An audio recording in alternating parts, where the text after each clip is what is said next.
Situation का। फिर plant exposure situation के भी 3 क्लासिफिकेशन है। एक है ऑक्यूपेशनल एक्सपोजर, एक है मेडिकल एक्सपोजर और एक है पब्लिक एक्सपोजर। हम सबको जो रेडिएशन वर्कर है यहाँ पे ऑक्यूपेशनल एक्सपोजर मिलता है।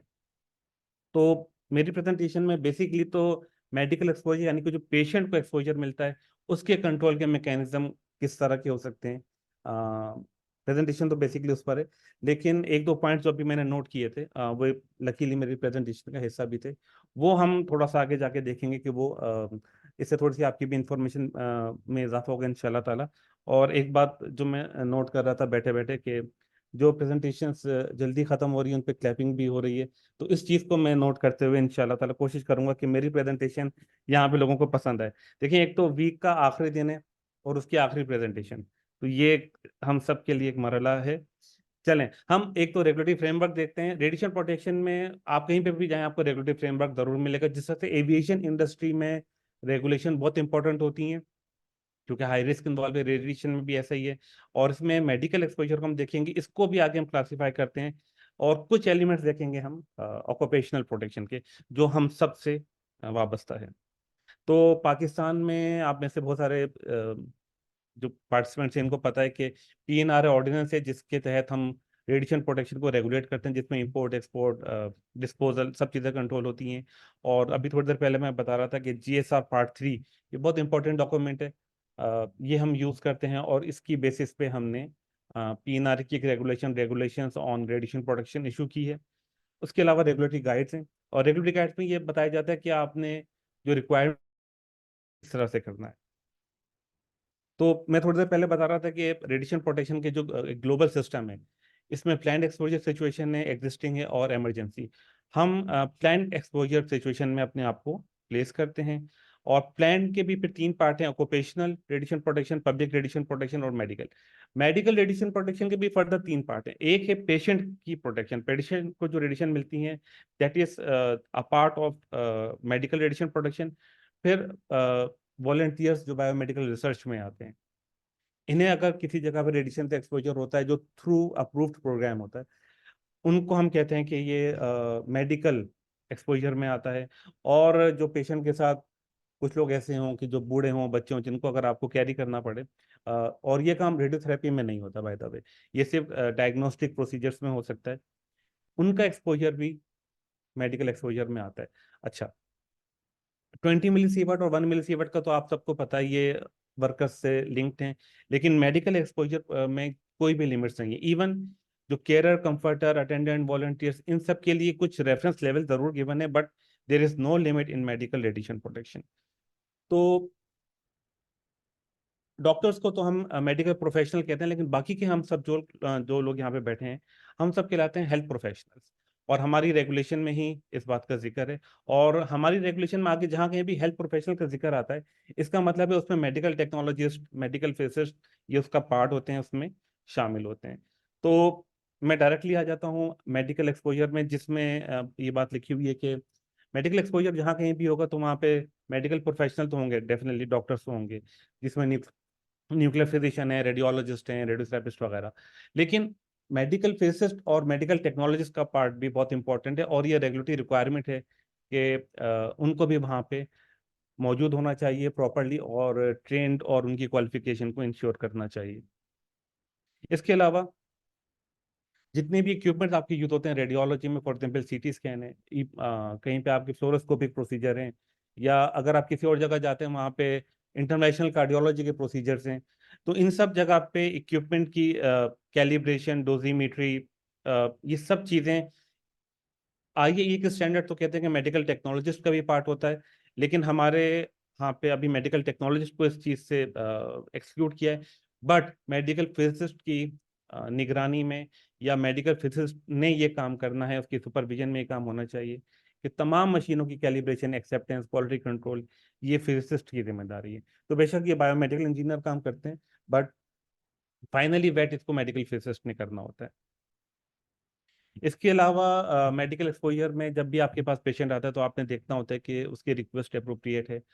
फॉर एग्जांपल कोई काम अगर एमआरआई से हो सकता है तो उसके लिए सीटी स्कैन करने की ज़रूरत है या नहीं, और इसमें फिजिशियन ने बेस्ट जज करना होता है। इसमें फिजिसिस्ट या टेक्नोलॉजिस्ट का पार्ट नहीं होता है। फिजिशियन आर दी बेस्ट जज, वो रेडियोलॉजिस्ट हो, न्यूक्लियर फिजिशियन हो, कोई भी।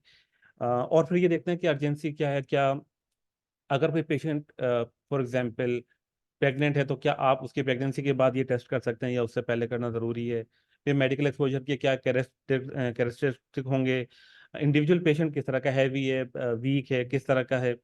अब इसी तरह की और भी चीज़ें जो आपने जस्टिफिकेशन में एनालाइज करनी होती हैं। इसके अलावा अभी थोड़ी देर पहले हम देख रहे थे कि न्यूक्लियर मेडिसिन में, रेडियोलॉजी में कुछ गाइडलाइंस हैं जो पेशेंट के लिए यूज होती हैं, और ये गाइडलाइंस लिमिट नहीं है बाय द वे। यानी ऐसा नहीं है कि आप उसको एक्सीड करेंगे तो कोई वायलेशन होगी। एक्चुअली अगर आप एक ठीक एक्सपोजर दे रहे हैं और इमेज क्वालिटी आपके पास ठीक आ रही है तो आपको इतनी रेडिएशन देनी पड़ेगी। अगर आप इससे कम रेडिएशन देते हैं और बार बार कम रेडिएशन दे रहे हैं तो आप, इसका मतलब ये कि कोई इंफॉर्मेशन मिस कर सकते हैं। तो ये लेवल्स ये बताते हैं कि इतने लेवल पे एक ठीक इमेज आपको मिलेगी अगर मशीन की क्वालिटी ठीक है। इसके अलावा कैलिब्रेशन है, इसका भी ताल्लुक पेशेंट प्रोटेक्शन से ही है। आप पेशेंट की अ, उसके एक्सपोजर को कंट्रोल करने के लिए मशीन की कैलिब्रेशन करते हैं, क्लिनिकल डोजीमेट्री करते हैं। बहुत सारी जगह पे तो अब ऐसा भी आ रहा है कि आपने पेशेंट की डोजीमेट्री करनी है। हम अभी उस स्टेज से थोड़ा सा दूर हैं, बट इसके अलग अलग तरीके हो सकते हैं। तो पेशेंट डोजीमेट्री भी, this is one of the ways कि आप पेशेंट की प्रोटेक्शन को इंश्योर कर सकते हैं। और मशीन की कैलिब्रेशन, क्वालिटी एश्योरेंस का बार बार जिक्र आता है, इसमें मेडिकल फिजिसिस्ट और मेडिकल टेक्नोलॉजिस्ट का रोल बहुत अहम है।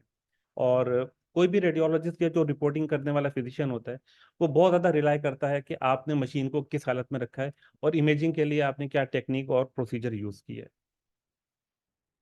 डायग्नोस्टिक रेफरेंस लेवल का अभी जिक्र हुआ। पीएनआरए की रेगुलेशंस में जो 904 है, इसमें रेफरेंस लेवल दिए हुए हैं, but you are free to use any reference level. आप सोसाइटी ऑफ न्यूक्लियर मेडिसिन की यूज़ कर लें, यूरोपियन सोसाइटी की कर लें, लेकिन वो आपके किसी डॉक्यूमेंट का पार्ट होने चाहिए। थोड़ी देर पहले मैं क्वालिटी एश्योरेंस की बात कर रहा था। क्वालिटी एश्योरेंस में मशीन की एक्सेप्टेंस से लेकर उसके डिस्पोजल तक मेडिकल फिजिसिस्ट की सुपरविजन इंपॉर्टेंट है। तो हमारे यहाँ पे रेडियोथेरेपी में तो हमेशा से ही मेडिकल फिजिसिस्ट की बहुत अच्छी सुपरविजन होती थी। ग्रेजुअली ये बढ़ता गया है और हम न्यूक्लियर मेडिसिन में भी कहते हैं कि आप मेडिकल फिजिसिस्ट ज़रूर होना चाहिए। लेकिन रेडियोलॉजी में अभी भी ये एलिमेंट वीक है। तो आप में से जो भी दोस्त रेडियोलॉजी की साइड पे अपनी कॉम्पिटेंसी को बढ़ाना चाहें, तो ये बड़ा ओपन एरिया है। पाकिस्तान में किसी भी जगह पर रेडियोलॉजी फिजिसिस्ट नहीं है, तो आप इस एरिया में अपनी कॉम्पिटेंसी को बढ़ा के अपने लिए और नए ऑप्शंस बना सकते हैं। अच्छा, अभी थोड़ी देर पहले हम बात कर रहे थे कि अगर आपके पास कोई ऐसा पेशेंट आता है जिसको आप हैंडल नहीं कर सकते रेडियोलॉजी में स्पेसिफिकली, और या न्यूक्लियर मेडिसिन में भी इवन हो सकता है, तो आप को अलाउ करना पड़ता है कि कोई पेशेंट के साथ अटेंडेंट हो। तो एक डोज लिमिट है जिसके ऊपर लिखा हुआ है, डोज कंस्ट्रेंट होता है ये बेसिकली, और इतनी डोज वो अटेंडेंट ले सकता है। अब इस डोज को हम मॉनिटर कैसे करेंगे? जाहिर है कि आपके पास जो ओएसएल है या टीएलडी बैच अगर आप यूज़ करते हैं या सर्वे मीटर आप यूज़ करते हैं, तो आप कितने लोगों का यूज़ कर लेंगे। तो उसके लिए बेस्ट तरीका जो होता है वो ये है कि आप या तो कुछ सैंपल बेसिस पे लोगों की डोज मॉनिटरिंग कर लें या एरिया मॉनिटरिंग कर लें। उससे आपको पता चल जाएगा कि जब आप कोई स्कैन करते हैं तो सराउंडिंग में कितनी रेडिएशन होती है, और उसके बाद आप एक बेहतर जगह पे अटेंडेंट को प्लेस कर सकते हैं। मुझे खुद भी ऐसा एक्सपीरियंस हुआ है कि अगर फैमिली मेंबर्स में से किसी का सीटी स्कैन करना है और फैमिली मेंबर को थोड़ा सा प्रॉब्लम है, तो आपको समटाइम्स आपको सीटी रूम में जाना पड़ जाता है थोड़ी देर के लिए, और स्कैन भी शायद उस वक्त हो रहा हो। तो दिस इज पॉसिबल। और पाकिस्तान में तो जो हमारी अपनी एक ऑब्जर्वेशन है, जाहिर है कि हम इसको एज अ इन्फोर्समेंट तो अप्लाई नहीं कर सकते हैं, बट आप कहीं पे भी सीटी स्कैन में जाएं, और खासतौर पे पब्लिक सेक्टर में अगर जिना हॉस्पिटल में, सिविल में, तो वहां पर आपको अटेंडेंट को बाहर रखना कभी कभार मुश्किल भी हो जाता है। फिर पाकिस्तान में सिर्फ कराची जैसे एरियाज तो नहीं है ना, आप कोयटा में भी जा सकते हैं और ऐसी जगह पे जा सकते हैं जहाँ पे फीमेल को शायद एक्सपोजर रूम में अकेला छोड़ना वो मुनासिब ना समझें। तो देन उस वक्त भी आपको थोड़ा सा इस सूरत हाल को टेक्टफुली डील करना होता है। अच्छा, जितनी भी इंफॉर्मेशन है ना, कोशिश करें, अब तो ये इंटरनेशनल स्टैंडर्ड्स भी कहते हैं कि आपने लोकल लैंग्वेज में ज़रूर डिस्प्ले करनी है, ताकि अगर कोई प्रेग्नेंट फीमेल है और या कोई कंफर्टर अटेंडेंट है, उसको समझ में आ जाए कि भाई ये क्या है। क्योंकि रेडिएशन वार्निंग साइन, एक बात तो ये कि सबकी समझ में नहीं आता है, ऊपर से अगर इंग्लिश में लगाओ तो वो भी बहुत से लोग इग्नोर कर सकते हैं। अब आप अपनी एग्जाम्पल ले लें ना, हम सब अगर इलेक्ट्रिसिटी का कोई वार्निंग साइन लगा होता है तो हम में से कितने लोग हैं जो उसको ध्यान से देखते हैं, या किसी और तरह का वार्निंग साइन लगा हो। लेकिन अगर उर्दू में कुछ लिखा हो तो बंदा गुजरते गुजरते उसको थोड़ा सा पढ़ लेता है। तो लोकल लैंग्वेज में अगर सिंधी चल सकती है तो उससे चला लें, कोई और लैंग्वेज यूज हो सकती है। तो हमारा ऑब्जेक्टिव तो क्या होता है कि हम अपना मैसेज कन्वे करें, लोग थोड़ा सा अलर्ट रहें, वगैरह वगैरह।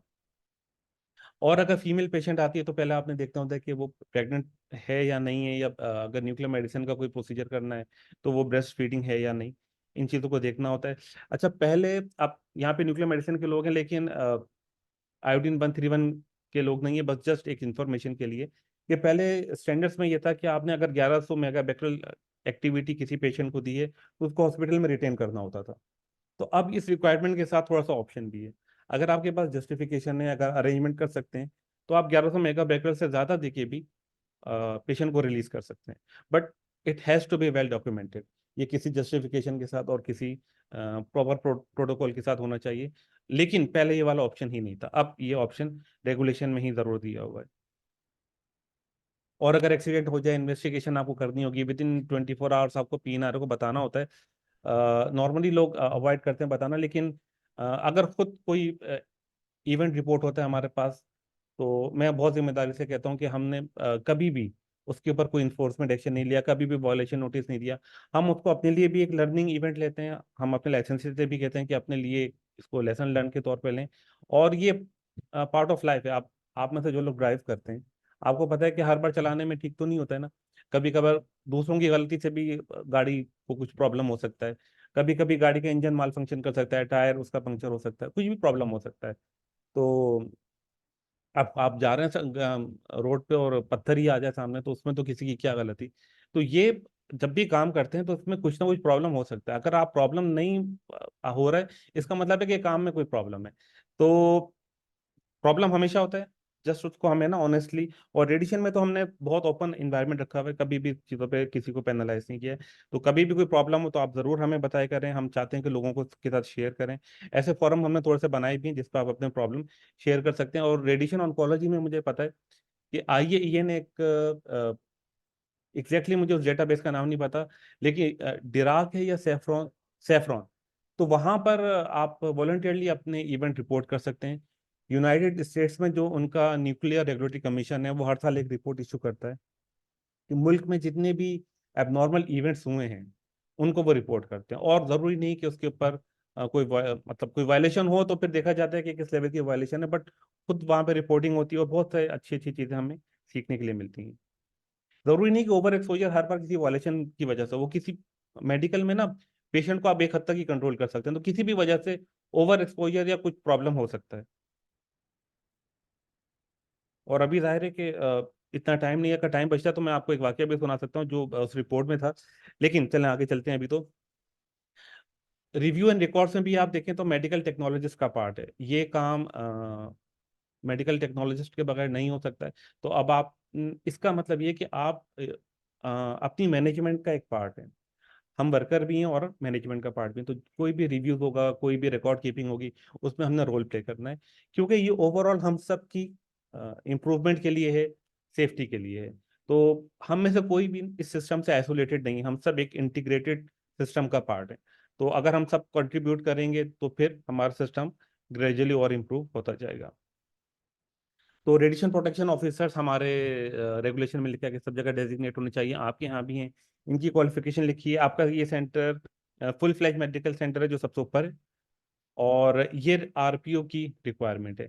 इसके अलावा आप देखें तो नीचे जाके रेडियोलॉजी डिपार्टमेंट की भी है। अब आपका रेडियोलॉजी डिपार्टमेंट तो फुल फ्लैज में कवर हो जाता है, बट कहीं पे भी अगर सीटी स्कैनर लगा है, सेंटर इस तरह का है, तो वहाँ पे भी मेडिकल फिजिसिस्ट या रेडियोलॉजिस्ट आरपीओ हो सकता है।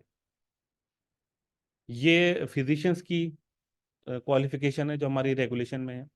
और इसमें आप इसको दिखाने का ऑब्जेक्टिव एक और है, वो अभी हम आगे जाके देखते हैं। इसमें जो भी एप्लीकेबल क्वालिफिकेशन एफसीपीएस है, नॉर्मली हमारे यहाँ सारे होते हैं, या एबीआर क्वालिफाइड होते हैं। तो वो radiologist, radiation oncologist, nuclear physician वगैरह सब होते हैं। और जिस जगह पे रेगुलेशन में ये बात लिखी है ना इनकी क्वालिफिकेशन, उसी जगह पर मेडिकल फिजिसिस्ट की भी है। तो ऐसा नहीं है कि रेडिएशन वर्कर में किसी की क्वालिफिकेशन को हमने रिक्वायरमेंट लेवल पे रखा है और किसी को उससे एक्सक्लूड कर दिया है और किसी और जगह पे रखा है। तो मेडिकल फिजिसिस्ट भी एग्जैक्टली उसी सीक्वेंस में, एग्जैक्टली उसी जगह पे एड्रेस हैं जहाँ पर न्यूक्लियर फिजिशियन या रेडिएशन ऑन्कोलॉजिस्ट हैं। और यहाँ पे आप देख सकते हैं कि मेडिकल फिजिसिस्ट रेडियोलॉजी के लिए भी चाहिए। तो रेडियोथेरेपी में तो होते हैं, न्यूक्लियर मेडिसिन में भी होने लगे हैं, बट रेडियोलॉजी के लिए स्पेसिफिक मेडिकल फिजिसिस्ट चाहिए। ये हमारी रेगुलेशन की भी रिक्वायरमेंट है, प्लस जितनी भी इंटरनेशनल प्रैक्टिसेस हैं सब में इस तरह की बात लिखी होती है। और इसी सीक्वेंस में अगर आगे चलें तो टेक्नोलॉजिस्ट भी हमारी रेगुलेशन में ही एड्रेस होते हैं। तो अब हम तो बड़े बहुत लकी हैं ना कि यहाँ पे बहुत से आप लोग हैं जिन्होंने बीएस किया है रेडियोलॉजी में या बीएस मेडिकल टेक्नोलॉजी में किया है। लेकिन देखिए पाकिस्तान में सब जगह पे ऐसा नहीं है। तो हमें जो रेगुलेशन बनानी होती है तो हमें ये देखना होता है कि हमने ऐसे एरिया के लिए भी बनानी है कि जहाँ पे एजुकेशन बहुत कम है। तो स्टार्ट तो ये मैट्रिक से होता है, लेकिन आप जितनी ज़्यादा क्वालिफिकेशन अपनी अटेंड करेंगे, अपनी कॉम्पिटेंस को इम्प्रूव करेंगे, तो ग्रेजुअली आपका फिर फायदा होगा। तो रेगुलेशन में ये बात जो लिखी है ये मिनिमम के लिए लिखी है। ये ऐसा नहीं है कि ये एक अच्छा क्राइटेरिया है और इसके ऊपर अगर आप आ गए तो आपका काम हो जाएगा। ये पाकिस्तान के आप सब इलाकों को देख रहे हैं तो उनको देखते हुए ये बात लिखी गई है। अच्छा, अब ऑक्यूपेशनल प्रोटेक्शन में कुछ चीजें जो मैं चाह रहा था कि हम डिस्कस कर लें। तो ये 20 मिली सीवर्ट, ये एक दो जगह मुझे लिखा हुआ नजर आया था कि एवरेज डोज होती है, बट उसका सेंस दूसरा है। ये अपर लिमिट, आपने यहाँ तक कभी नहीं पहुंचना और आप पहुंचते भी नहीं है माशाल्लाह से। तो पब्लिक लिमिट 1 मिली सीवर्ट है, पब्लिक ने कभी भी इस लिमिट तक नहीं पहुंचना है, 1 से कम ही रहना है। लेकिन कभी अगर मौका मिले तो इस यहाँ तक भी जाने में कोई हर्ज नहीं। और आपके पास जो स्टूडेंट्स आते हैं उनकी 6 मिली सीवर्ट 1 साल से ज़्यादा की डोज नहीं होनी चाहिए। कंट्रोल एरिया, सुपरवाइज एरिया, ये हमने देख लिया। अच्छा, ये एक नया स्टैंडर्ड आया था IAEA का SSG 46, अब यही एप्लीकेबल है। और यूएस की हेल्थ फिजिक्स सोसाइटी ने भी इस पर्टिकुलर इशू पर अपनी पोजीशन दी है कि अगर आप एक लेड एप्रन यूज कर रहे हैं तो आपको TLT बैच कहाँ लगाना चाहिए। It has to be placed outside the lead apron. तो पहले ये था कि हम इनसाइड प्लेस करते थे, लेकिन अब आपने इसको outside the lead apron place करना है अगर आप कोई भी इंटरवेंशनल प्रोसीजर कर रहे हैं। लेकिन अगर आप फॉर एग्जाम्पल CT स्कैन करते हैं उसमें तो आप बहुत कम होगा कि लेड एप्रन यूज करें। तो उसमें तो आपने शोल्डर पे लगाना है, अपनी किसी भी जगह पे लगा देना, फ्रंट वगैरह पे। अ, लेकिन वो केसेस जिसमें आपको इंटरवेंशनल प्रोसीजर्स करने पड़ते हैं, आपने लेड एप्रन और TLD दोनों यूज करने हैं एट अ टाइम, तो वहां पर आपने लेड एप्रन के बाहर TLD या OSL को यूज करना है। डेफिनेटली जब आप ये काम करेंगे तो आपको ओवर एक्सपोजर नोट होगा जो एक्चुअली आपकी बॉडी को नहीं मिलता है। लेकिन क्योंकि आई लेंस भी है, ब्रेन है, हाथ है, सब चीज़ों को देखते हुए अब IAEA की ये रिकमेंडेशन है कि, और दुनिया की सारी हेल्थ फिजिक्स सोसाइटीज इसको इंडोर्स करती हैं कि आप ओवर एस्टिमेट कर लें, ये ज़्यादा कंजर्वेटिव है, बजाय इसके कि आप अंडर एस्टिमेट कर सकें। तो ये क्योंकि एक नई डेवलपमेंट है तो मैं सब जगह जाके इसको ज़रूर बताता हूँ। और IAEA का जो सेफ्टी स्टैंडर्ड है, अच्छा सेफ्टी स्टैंडर्ड होता है एक बहुत हाई लेवल डॉक्यूमेंट, इसको हमने फॉलो करना ही करना होता है। तो इसमें इसके पैराग्राफ है 3.107 वगैरह इस तरह करके उसको देखेंगे। उसमें आपको डिटेल मिल जाएगी कि किस कंडीशन में अंदर यूज़ करना है, किस कंडीशन में बाहर। लेकिन उसका कंक्लूजन यही है कि इंटरवेंशनल प्रोसीजर में आपने इसको बाहर यूज़ करना है जनाब। इसके अलावा रेडिएशन वर्क का जो भी यूज़ है उनको कोई स्पेशल बेनिफिट्स लेने का राइट नहीं है। स्पेशल बेनिफिट्स को भी यहाँ पे डिफाइन किया कि स्पेशल बेनिफिट यानी कि आप एक्स्ट्रा कोई रिस्क अलाउंस ले रहे हो तो एक अलग बात है, लेकिन ये सारे काम आपने, ये छुट्टी भी ले रहे हैं तो एक अलग बात। लेकिन सेफ्टी को कंप्रोमाइज करके एक्स्ट्रा बेनिफिट नहीं लेना है। यानी कि ऐसा नहीं हो सकता है कि आप ये कहेंगे ठीक है मैं लेड एप्रन यूज नहीं करता हूँ या फिल्म बैज या TLD यूज नहीं करता हूँ और मेरी सैलरी इतनी बढ़ा दें। तो इस तरह की कॉम्पनसेशन ये अलाउ नहीं। और प्रेग्नेंट एम्प्लॉयज अगर होती हैं तो आपने ये इंश्योर करना होता है कि उनको जो डोज मिल रही है, जाहिर है कि एम्प्लॉय की या रेडिएशन वर्कर की तो डोज लिमिट 20 मिली सीवर्ट है, लेकिन फीटस की डोज लिमिट 1 मिली सीवर्ट, इससे ज़्यादा नहीं हो सकती है। तो उसको आपने प्रोटेक्शन देनी है पब्लिक के लेवल पे। तो अगर वो आपके हॉस्पिटल में कोई दूसरा काम करें, this is perfectly all right. इसका मतलब ये नहीं कि हम उनको किसी लॉन्ग लीव पे भेजते हैं। और 16 साल से कम का कोई उम्र का कोई बच्चा जो है, हम तो बच्चे ही समझते हैं, वो रेडिएशन से रिलेटेड किसी काम में इन्वॉल्व नहीं हो सकता है। 16 से 18 साल वाले ट्रेनिंग के लिए आ सकते हैं, लेकिन उनके ऊपर पे ट्रेनिंग की डोज लिमिट अप्लाई होगी। तो जो कुछ अभी हमने कहा उसका लुब्बे लबाब ये है कि medical exposure is a part of planned exposure situation. और इसमें जो फर्दर हम क्लासिफिकेशन करते हैं तो उसमें एक तो पेशेंट की डोज है, एक कंफर्टर की, और बायोमेडिकल रिसर्च। उसमें जो वॉलंटियर्स होते हैं, और ये सब अलग अलग पार्ट हैं। अगर हम कंफर्ट की प्रोटेक्शन की बात करें तो उसमें भी बहुत सारे एलिमेंट्स हैं। इसी तरह बायोमेडिकल रिसर्च में बहुत सारे एलिमेंट्स हैं, और मेडिकल टेक्नोलॉजीज की इंपॉर्टेंट पार्ट हैं। डिसीजन मेकिंग में इनका बहुत इंपॉर्टेंट रोल है। खासतौर पर अगर आप सीनियर लेवल पर जाते हैं तो आपकी मर्जी के बगैर कोई भी काम नहीं हो सकता है, लेकिन सीनियरिटी के साथ साथ आपने अपनी कॉम्पिटेंस को भी इम्प्रूव करना होता है। तो यहाँ पे मेरी प्रेजेंटेशन खत्म होती है। If you have any question, you are free to ask. Thank you very much.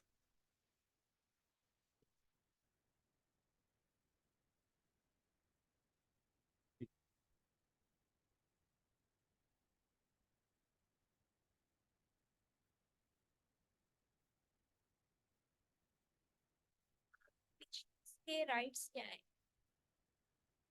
जैसे क्या हम पेशेंट्स को बताएं, कितने ड्यूरेशन में बताएंगे, क्या